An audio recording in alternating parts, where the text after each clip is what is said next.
Vamos a hablar hoy de un fenómeno físico llamado inducción electromagnética, un fenómeno quizás sin el cual sería absolutamente incomprensible, digamos, la civilización actual, ¿de acuerdo? Si tuviésemos que imaginarnos cuál de los descubrimientos de la física son o han sido más determinantes a la hora de traernos a la civilización actual, posiblemente el fenómeno de inducción electromagnética estaría, si no el primero, sí de los primeros, ¿no? Fijaos, siempre comentamos, por ejemplo, cómo fue el avance de la humanidad, ¿no? A lo largo de, digamos, 20 siglos, por ejemplo, desde el siglo II o III antes de nuestra era, hasta lo que puede ser el siglo XIX, principios del siglo XIX, ¿no?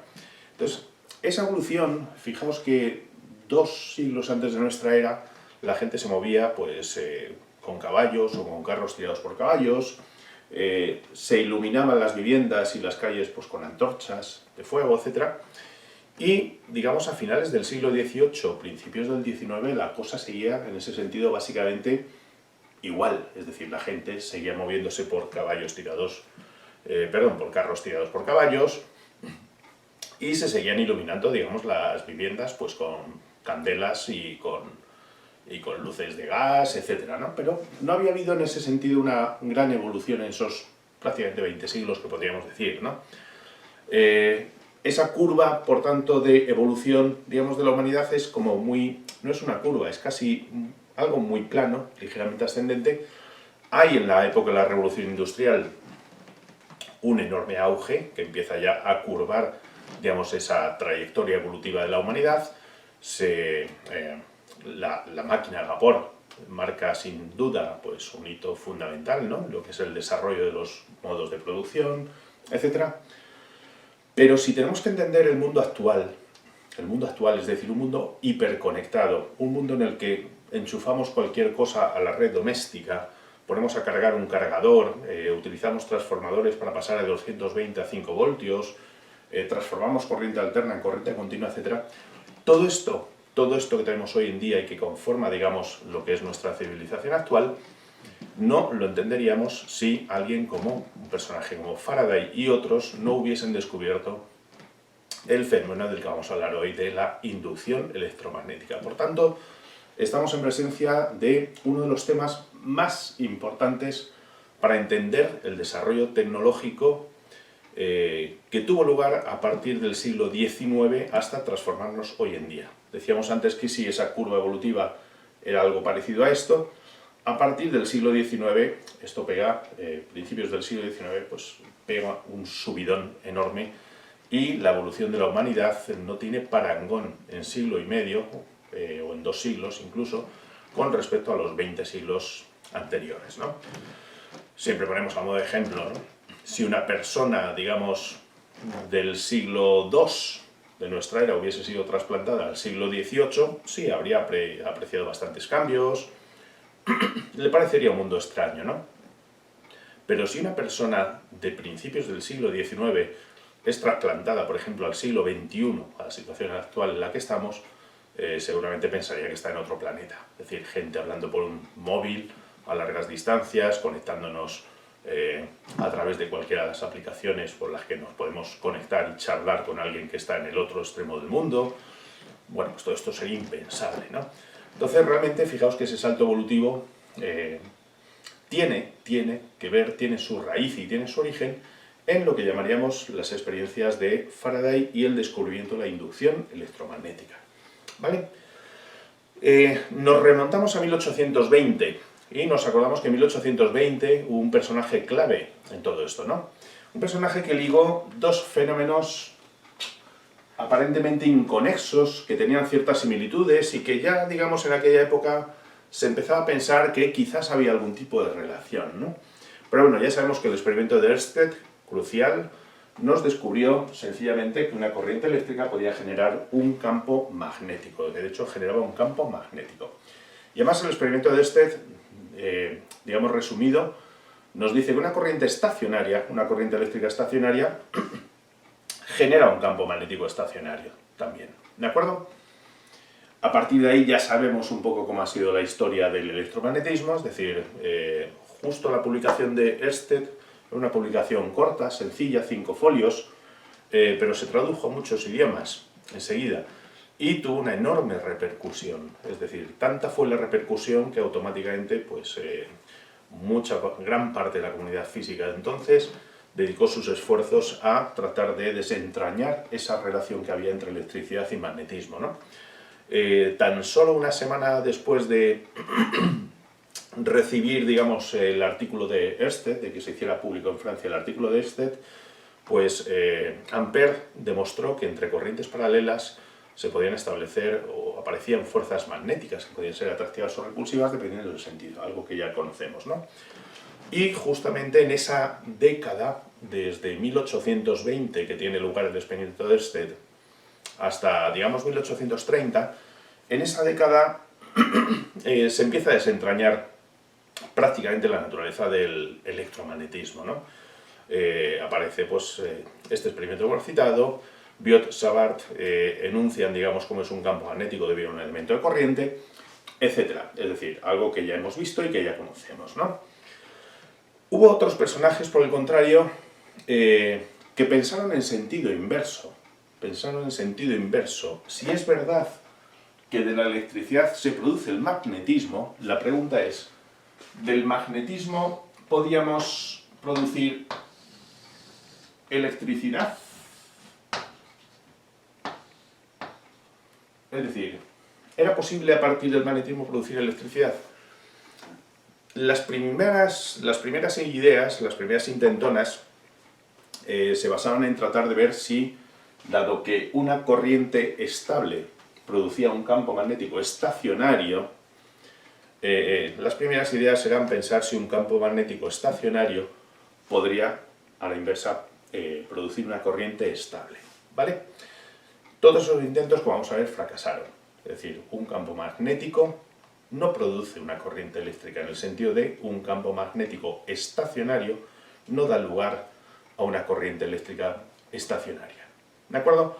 Por tanto, todas esas intentonas que bastantes físicos hicieron en esa misma década, pues prácticamente condujeron al fracaso, ¿vale? Porque, como vamos a ver, efectivamente se requiere algo más. Es decir, no solamente un campo magnético, sino alguna cosita más para que se produzca una corriente eléctrica, ¿no? Bueno, pues dentro de estos físicos que hicieron este tipo de investigaciones, pues evidentemente estaba Faraday. Faraday, de hecho, en 1822, tan solo 2 años después del experimento de Ørsted, digamos, anota en su cuaderno de laboratorio, a modo de reto, convertir magnetismo en electricidad. Era una simple anotación que tenía en su cuaderno de laboratorio y a partir de ahí, fijaos que estamos hablando de 1822, pues empieza a desarrollar experimentos con bobinas, con un montón de cachivaches, ¿no? Y hoy vamos a resumir aquí pues, las 3 experiencias de Faraday fundamentales. Pero, digamos, pese a que el mérito final se le atribuye prácticamente a Faraday, porque era un personaje, era un físico experimentalista muy bueno, no tanto matemático, tenía una formación matemática un poquito más bien escasa. Todo lo que conocemos hoy en día como formulación de las leyes de Faraday y tal se le debe a James Clerk Maxwell, ¿no? Que unos 30 años después es el que formaliza matemáticamente pues, todos estos descubrimientos de Faraday, ¿no? Sin embargo, no fue únicamente Faraday el que llegó, digamos, a la idea de la inducción electromagnética, ¿no? Fue también Joseph Henry, un físico estadounidense de Albany, Nueva York, que también llegó a la misma conclusión que Faraday justo a la par. Lo que pasa es que la experiencia de Faraday era ligeramente distinta, es decir, él simplemente vio que moviendo un hilo conductor en las proximidades de un campo magnético, en ese hilo conductor se generaban corrientes, ¿de acuerdo? Y esas corrientes, efectivamente, como ya veremos, son corrientes cuyo sentido cambiaba según cuál fuera el movimiento de ese hilo conductor frente a ese campo magnético, ¿no? Bueno, pues esto lo descubrió también Joseph Henry. Joseph Henry era un personaje muy ocupado, tenía cargos también no solamente académicos, sino también administrativos en donde él trabajaba, en la escuela que él trabajaba, y, digamos, no publicó a tiempo sus resultados. Cuando lo hizo ya se había dado cuenta que Faraday se le había adelantado, ¿no? Pero deberíamos, digamos, hablar de leyes de Faraday y Henry, puesto que Henry también descubrió. Y además Henry es un personaje que merece todos los respetos de la comunidad científica porque era un firme creyente en la compartición de las ideas a nivel mundial. Es decir, él pensaba que todos los descubrimientos científicos deberían estar, digamos, absolutamente, o sea, no deberían estar dirimidos en términos de paternidad, de quién ha sido, sino que deberían pertenecer, digamos, a una comunidad científica, ¿no? En general. Y él, en ese sentido, era como, bueno, muy altruista, ¿no? A veces la ciencia, pues, etiqueta nombres, ¿no? Y entonces Henry, pues, fue uno de esas personas que, pues, no tenía tanto interés en patentar, ¿no? Y precisamente eso lo llevó, por ejemplo, bueno, pues que hoy en día prácticamente todo el mundo habla del código Morse y de que Samuel Morse, un pintor, para entendernos, ideó el telégrafo, y no es verdad. El telégrafo fue inventado por Joseph Henry, ¿vale? Lo que pasa es que Joseph Henry pues no lo patentó. Y hoy en día pues prácticamente todo el mundo habla de Morse como el inventor del telégrafo y no es así, ¿vale? Por tanto, Joseph Henry es un personaje que merece muchísimo respeto dentro de la comunidad científica porque es loable lo que él propone, ¿no? Bueno, pues vamos a hablar entonces de, digamos, estas experiencias de Faraday. Y hablando de las experiencias de Faraday, también vamos a mencionar a otro físico suizo, Jean-Daniel Colladon, porque este pobre hombre descubrió, esencialmente observaba lo mismo que Faraday unos años antes. Podríamos estar hoy hablando de las leyes de Colladon en lugar de las leyes de Faraday, ¿no? Pero era bastante más meticuloso. Esto vamos a hablar justamente ahora cuando veamos los experimentos de Faraday, ¿de acuerdo? Pero precisamente esa meticulosidad del pobre Jean-Daniel Colladon le llevó pues a perder la paternidad del descubrimiento de la inducción electromagnética, ¿de acuerdo?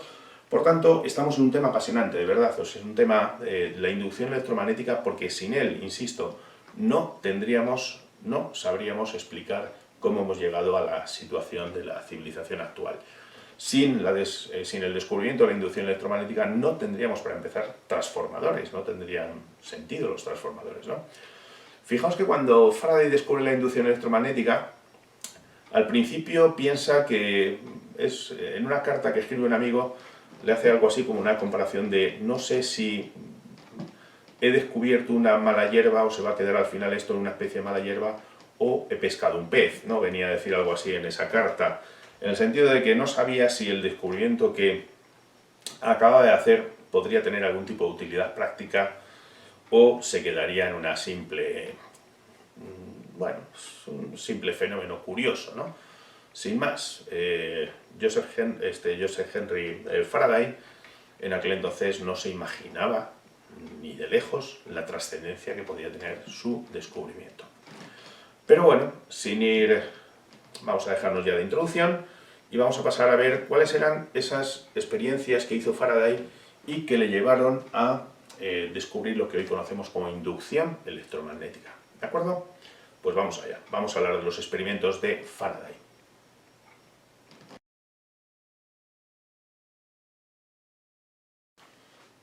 La primera de las experiencias de Faraday consiste en tener dos bobinas. Vamos a ver. Tenemos aquí dos bobinas. Fijaos, una bobina que vamos a llamar a partir de ahora bobina primaria, ¿no? Aquella que está conectada, digamos, a un generador directamente, ¿de acuerdo? Y accionada pues mediante un interruptor. Cerramos o abrimos el paso de la corriente. Y una bobina secundaria que, como veis, esa bobina secundaria no va a estar unida absolutamente a ningún tipo de generador, ¿de acuerdo? Simplemente la bobina secundaria es una bobina testigo que nos va a indicar, mediante ese galvanómetro, va a estar conectada a un galvanómetro que nos va a indicar si hay paso de corriente o no, si se produce corriente o no se produce corriente, ¿vale? Partamos de un hecho, es decir, ya sabemos y, digamos, Faraday lo sabía, ¿no? Es decir, cualquier corriente eléctrica genera un campo magnético, acordémonos de esto, ¿no? Sin embargo, recordad también que esta bobina secundaria no está unida absolutamente a ningún tipo de generador, ¿de acuerdo? Y tampoco está unida directamente a esta otra bobina. Bueno, pues vamos a reproducir esta primera experiencia, que es la primera de las experiencias de Faraday. En realidad, en su experiencia, digamos, una bobina estaba dentro de la otra, ¿de acuerdo? Es decir, teníamos una bobina, la primaria o la secundaria era la que estaba dentro de la otra, ¿de acuerdo? Y bueno, pues aquí simplemente nos vamos a contentar con tener próximas una bobina a la otra. Vamos a reproducir, por tanto, esta primera experiencia y vamos a ver cuáles son los resultados que se obtienen. Bueno, pues aquí tenemos una versión actual de lo que sería ese experimento de Faraday, ¿de acuerdo? Fijaos, justamente esta sería la bobina primaria. Esta bobina primaria, como veis, está conectada directamente a este generador, ¿de acuerdo? Por tanto, esta va a actuar como bobina primaria, y esta bobina secundaria tan solo está conectada, como veis, directamente a este galvanómetro que tenemos aquí, ¿de acuerdo? Olvidaos un poquito de la escala del galvanómetro, simplemente lo he situado, lo he calibrado para que esté la aguja en posición vertical, sobre todo para poder ver el efecto de lo que va a acontecer, ¿no? Entre las dos bobinas hay un núcleo de hierro. Simplemente el núcleo de hierro, como vamos a ver, pues tiene el efecto de incrementar esa corriente, ¿no? que se va a producir. Simplemente no tienen ahora mismo, digamos, el único cometido suyo, como veremos un poquito más adelante, es el de dirigir, digamos, el campo magnético, pues, de una a la otra bobina, ¿vale? Bueno, pues observad lo que ocurre justamente cuando pulsamos al interruptor, cuando accionamos la corriente, ¿de acuerdo? Y vamos a hablar justamente ahora de ello, ¿no? Es decir, si acciono la corriente, fijaos ahora mismo en lo que le va a suceder a la aguja, vemos que se induce una corriente eléctrica. Vamos a juntar un poquito estas bobinas, ¿de acuerdo? Entonces voy a activar ahora el circuito. Y es interesante que veáis en qué sentido se ha movido la aguja, ¿vale? Entonces es interesante que hagamos varias cosas. Primero, la aguja se ha movido, pero enseguida ha vuelto a su posición de equilibrio. Fijaos que ahora mismo está pasando corriente eléctrica por la bobina primaria, ¿de acuerdo? Quiere decir que si en la bobina primaria está pasando corriente eléctrica, ahora mismo tenemos un campo magnético asociado a esta bobina. Y este campo magnético ahora mismo es estable, es decir, está pasando una corriente estable y tenemos un campo magnético estable. Fijaos que si tengo un campo magnético estable, aquí ahora mismo no aparece ningún tipo de corriente en la bobina secundaria. Por tanto, de alguna manera empezamos a descartar ya la idea de que a lo mejor un campo magnético estable pudiera generar corrientes estables. No es este el caso, ¿de acuerdo? Observemos que lo que acontece tiene que ver con el hecho de que encendamos o apaguemos el circuito. Si ahora abrimos el circuito, si ahora cerramos el interruptor, vuelve a suceder lo mismo, pero daos cuenta del detalle. En un sentido se mueve la aguja y ahora se mueve justamente en el sentido opuesto. Es decir, ocurre algo cuando cerramos o abrimos el interruptor, es decir, cuando establecemos la corriente o cuando la corriente cesa. Es importante que tengamos esta idea clara. Tan solo ocurre en ese instante. En los demás instantes, como veis, una vez que se ha establecido una corriente estable, ahí no hay absolutamente ningún efecto, ¿de acuerdo? El efecto simplemente aparece, insisto, es instantáneo y aparece en un sentido o en otro según que conectemos o desconectemos el generador, ¿vale?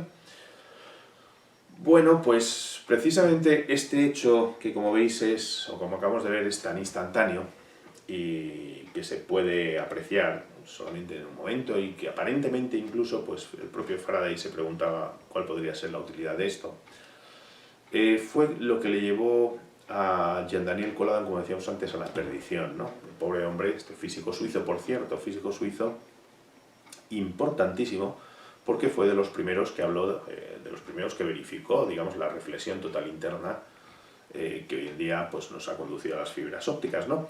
Y fue el primero que hizo una medición entre dos pueblos a orillas del lago Léman en Suiza, entre Nyon y Montreux, creo recordar que eran unos 50 kilómetros, el que hizo mediciones de la velocidad de propagación del sonido en el agua, ¿no? Fue el primero que hizo la medición de la velocidad de propagación del sonido en el agua.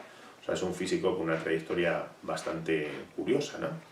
Pero, sin embargo, pues el pobre hombre se quedó sin las mieles del triunfo en lo que era la inducción electromagnética, precisamente por meticuloso. Es decir, él, digamos, quería evitar cualquier posible, digamos, interacción entre el campo magnético generado en la bobina y la aguja del galvanómetro, ¿no? Él pensaba que podía haber algún tipo de interacción, o sea, que quizás el movimiento este que hemos percibido en la aguja tuviera que ver con el hecho de que apareciera o desapareciera un campo magnético, y entonces lo que hizo pues, fue alargar los cables de la bobina secundaria y llevar el galvanómetro a una habitación contigua. Entonces, ya a esa distancia se suponía que no debería haber ningún efecto según este pobre hombre, ¿no? Y claro, hemos visto lo que sucede, es decir, activo, y ha ocurrido eso, pero ya se acabó, ¿no? A los escasos segundos, no llega ni al segundo, ¿no? Prácticamente. Y entonces, pues él, cada vez que activaba, se iba a la habitación contigua a ver si había ocurrido algo en el galvanómetro, y para su sorpresa, pues veía que no sucedía nada, ¿no? Esto le ocurrió en 1824, por ahí, o 25, con lo cual perfectamente él podría haber hablado de la inducción electromagnética, y hoy estaremos hablando de las experiencias de Colado en lugar de las experiencias de Faraday, ¿vale?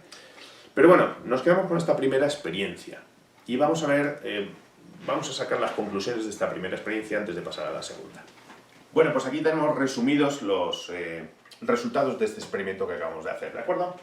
Este experimento, que aquí tenéis esquemáticamente reproducido, y los resultados, como veis, lo que acabamos de ver es primero que solamente se induce corriente en la bobina secundaria, aparece una corriente inducida instantánea además, cuando se abre o se cierra el paso de la corriente en la bobina primaria, ¿de acuerdo? Por el contrario, hemos visto también que no se induce corriente alguna, si la corriente en la bobina primaria es estable, alcanza un valor estable, ¿no? Es decir, justo al rato de encender, esa corriente ya es estable en la bobina primaria y ahí no produce ningún tipo de inducción en la bobina secundaria, ¿vale? Y otro hecho importantísimo que vamos a ver en vídeos posteriores, que la ley de Lenz es la que nos explica este hecho, que vamos a ver, y es que la corriente inducida, habéis visto que la aguja se movía en un sentido o en otro, ¿no? Es decir, la corriente inducida circula en sentidos opuestos al abrir y al cerrar el circuito en la primaria. Bueno, pues esta sería, digamos, el resumen de lo que acabamos de ver, ¿no? A partir de ahí, tenemos que empezar a pensar en términos de qué es lo que sucede, qué es lo que está sucediendo, qué ocurre cuando se abre o se cierra el circuito, por qué solamente se induce corriente en esos precisos momentos, ¿vale? Faraday ya empezó a pensar en términos de lo que estaba sucediendo, y nosotros pues tenemos que empezar a pensar también en términos de lo que está sucediendo, ¿no? Es decir, esto tiene que ver de alguna manera, recordemos, con el hecho de que toda corriente eléctrica genera un campo magnético, y sin embargo hemos descartado y tenemos que descartar que un campo magnético estacionario genere corriente eléctrica. ¿Por qué? Es lo que acabamos de ver justamente en este segundo punto.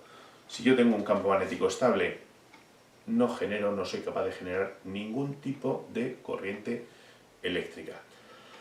Con lo cual, si nos ceñimos a lo que ocurre al encender y apagar el circuito, tendremos que empezar a pensar que justamente cuando cerramos el circuito, antes no teníamos campo magnético, y al cerrar el circuito, al pulsar este interruptor y cerrar el circuito, de repente aparece un campo magnético. Por el contrario, cuando abrimos el interruptor, es decir, cuando abrimos el circuito, ese campo magnético que había desaparece. Por tanto, es posible que tenga que ver con la aparición y desaparición de ese campo magnético. Es decir, quizás la aparición y desaparición del campo magnético sea la causa final de por qué se induce corriente en la bobina secundaria, ¿no? Y Faraday empezó a pensar ya en esos términos. Es posible que esas variaciones de campo magnético sean las responsables de que se induzca corriente en esa bobina secundaria. Y entonces planteé una segunda experiencia, y vamos a ver cómo es esa segunda experiencia y la vamos a reproducir también. Pues en esta experiencia, en la segunda experiencia, nos plantea otro enfoque distinto, sospechando ya lo que estaba pasando, ¿no? Entonces, en este nuevo enfoque, deja activado el paso de la corriente, es decir, generamos un campo magnético estable en la bobina primaria, ¿de acuerdo? Por tanto, a partir de ahora, en esta bobina primaria, nosotros tenemos un campo magnético estable. Esas líneas, recordar del campo magnético estable, pues serían unas líneas más o menos como recordamos así, de este estilo, ¿de acuerdo?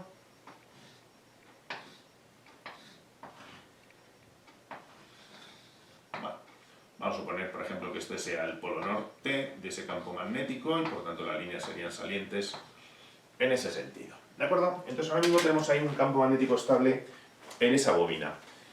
¿Qué es lo que hizo Faraday en esta segunda experiencia? Pues simplemente mover esta bobina secundaria acercándolo o alejándolo y luego comprobando que el efecto es el mismo, daba igual si se movía la bobina secundaria o se movía la primaria, ¿vale?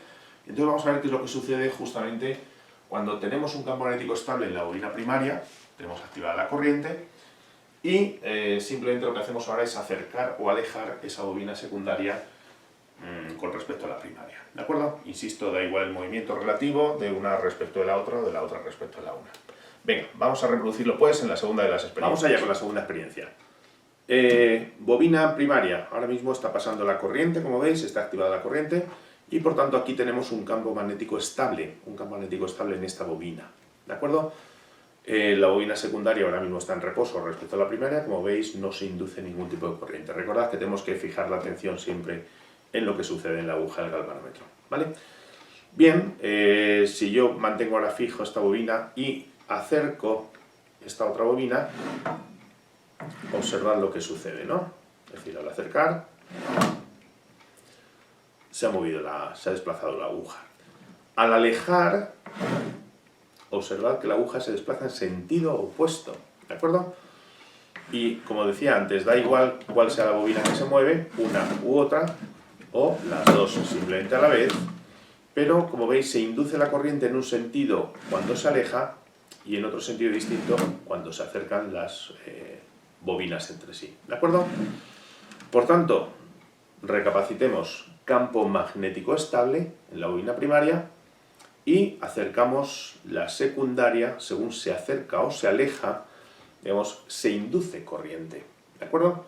Por tanto, parece que las ideas de Faraday empezaban a estar ya bastante bien enfocadas en el sentido de lo que realmente está induciendo corriente en esta bobina secundaria es la variación, de alguna manera, la variación del campo magnético que atraviesa esta bobina. Porque aquí hay un campo magnético estable representado mediante esas líneas de fuerza que ahora hablaremos un poquito, ¿no? ¿De acuerdo? Si acercamos y aproximamos esta bobina, realmente lo que está ocurriendo es que el campo magnético a través de la bobina secundaria se está intensificando y eso está produciendo una corriente inducida. Por el contrario, a medida que alejamos la bobina secundaria, ese campo magnético estable va siendo, a medida que nos alejamos, cada vez más débil, ¿de acuerdo? En consecuencia, al alejar la bobina, aparece una corriente inducida en sentido opuesto del que aparece cuando acercamos, digamos, la bobina secundaria a la primaria, ¿vale? En consecuencia, parece que la idea es bastante clara, es decir, tiene que ver con el hecho de que el campo magnético aparezca, desaparezca, se intensifique, se debilite, es decir, parece ser que esta corriente inducida tiene que ver con las variaciones, de alguna manera, de ese campo magnético, ¿de acuerdo? Y a partir de ahí, bueno, pues digamos la tercera de las experiencias de Faraday fue quizás la más concluyente de todas, ¿de acuerdo? Y es la que vamos a hablar ahora en breve. Pero recapitulemos lo que acabamos de ver en la segunda de las experiencias. Resumiendo lo que acabamos de ver, ¿no?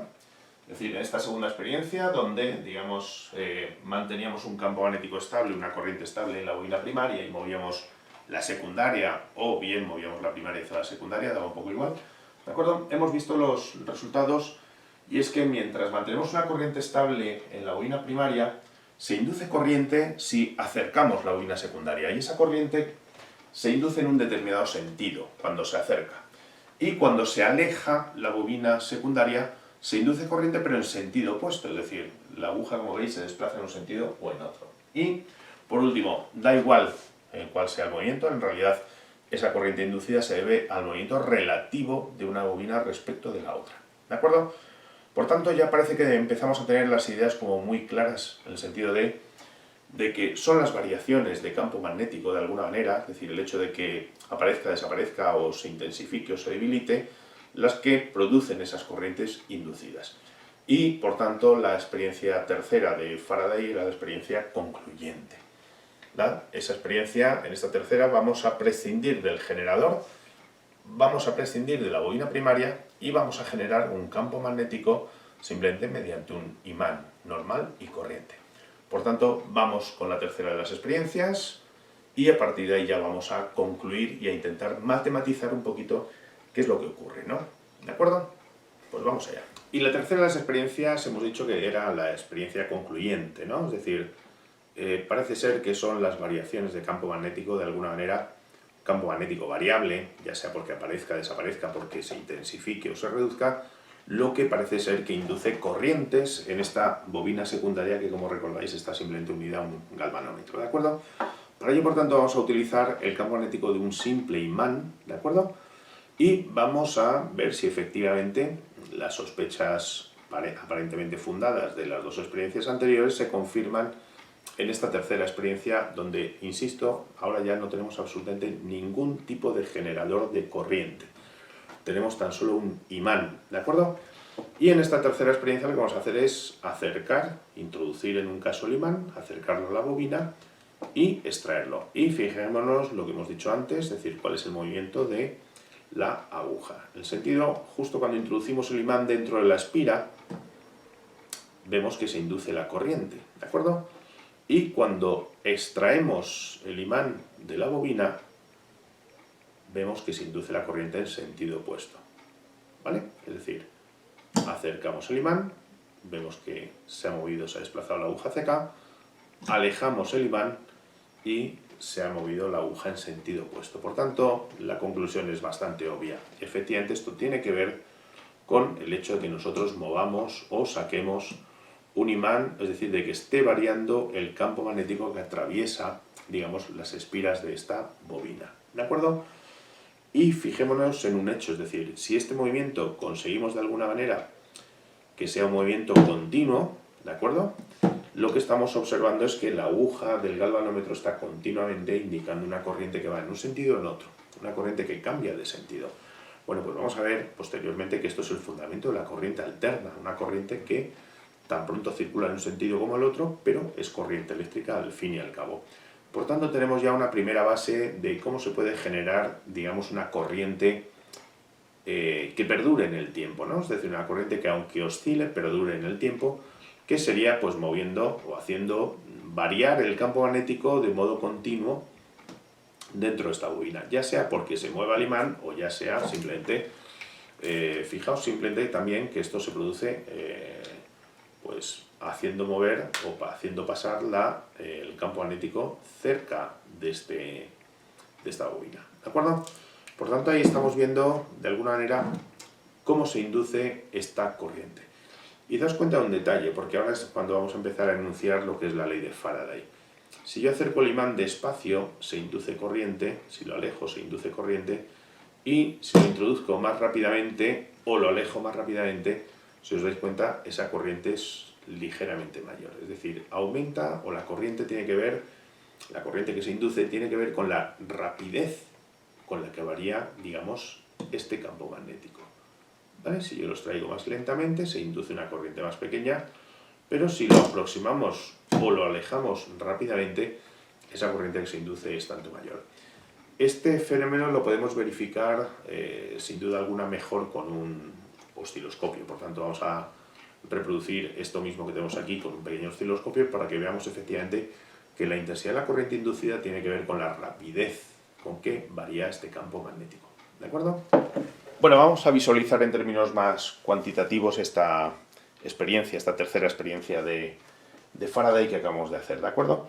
Entonces, ahí vamos a ver, efectivamente, ahora mismo tenemos la bobina secundaria unida directamente al osciloscopio, y vamos a ver cómo, bueno, pues si acercamos despacio el imán, se induce una corriente y se induce también cuando lo sacamos. Fijaos que lo estoy acercando despacio y observad el perfil, porque nos indica el perfil de las curvas, como en un caso y en el otro son perfiles justamente contrapuestos, ¿no? Es decir, cómo se induce la corriente en un sentido o en otro, según introduzcamos o saquemos el imán.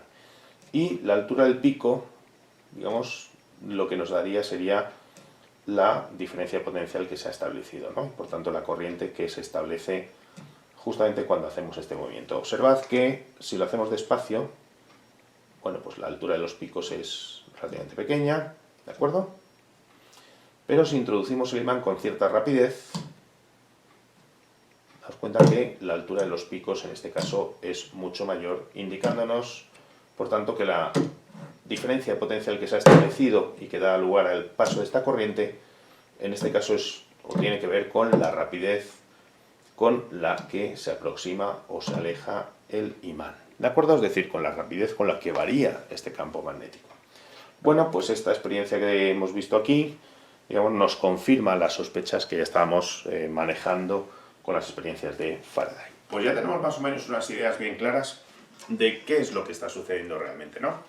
Fijaos que esta experiencia tan solo hemos acercado, introduciendo o extrayendo, digamos, un imán en esa bobina. La bobina, recordad que es simplemente una espira, un arrollamiento, y una bobina pues son N arrollamientos o N espiras, ¿no?